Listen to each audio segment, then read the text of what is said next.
dropped the duffel at his feet and flexed his fingers. The impact with the man's gut had hurt his hand, but the pain felt good. In his prison time, he'd missed the thrill of an all-out fight with no guards wading in to break it up. Now the smaller man charged in with a baseball bat. In a lightning move, he cracked the bat across Mason's wrist. Pain shot up Mason's arm. He lunged for the little man and aimed a hammer punch at his jaw. His doubled fist found its target with a satisfying crunch. The man with the knife came at him again. Mason felt the blade slice into his cheek as he ducked. Adrenaline surged. He swung a solid kick at the man's groin, a move he'd learned in prison, where there was no such thing as a fair fight. The man grunted and doubled over, dropping the knife. Scooping up the weapon, Mason flung it past the far side of the tracks. Blood from the knife cut drizzled down his cheek. He would tend to it later. The smaller man had retreated to the edge of the platform. He crouched there, whimpering and cradling his jaw, the fight gone out of him.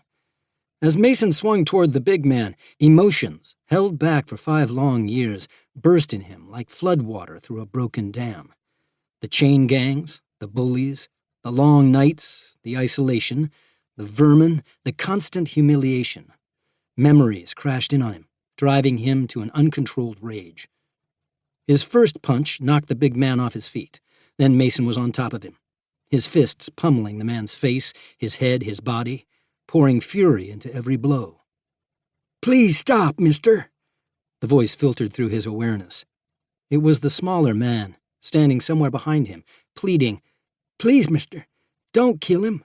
He's my brother. He can't hurt you no more." Don't kill him. He's my brother. Somehow the words got through. Mason forced himself back onto his heels.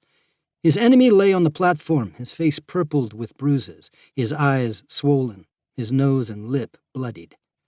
With effort, Mason pushed to his feet. The big man was stirring, trying to get up. His brother moved to his side, tugging at his arms and supporting him as he struggled to his feet. Mason stepped back. "Take him and get out of here." His voice was a growl. "Don't ever come near me again." Picking up the duffel, he watched the pair stumble away, the big man leaning on his brother. He had a brother of his own, Mason reminded himself, a half-brother by the same father. But if he were to find Blake Dollarhide lying beaten and helpless somewhere, Mason would just walk away and leave him to bleed. And Blake would no doubt do the same to him. Mason had a son, too, a son Blake had raised as his own. Joseph would be 19 now, on the cusp of manhood, a bright, handsome boy to make any man proud. But after Mason's arrest, Joseph had disavowed all kinship between them. Any hope for a reconciliation would be asking too much. The cut on Mason's cheek stung, but it didn't feel deep. Rummaging in the duffel, he found a clean sock and pressed it to the wound. The blood was already beginning to clot. With a bit of cleaning, it would heal fine. And one more scar wasn't going to make much difference in his looks.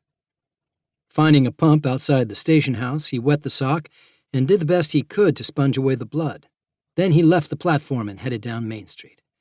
He'd meant to find a bar and pay under the table for a few fingers of moonshine before turning in, but he soon gave up on that idea.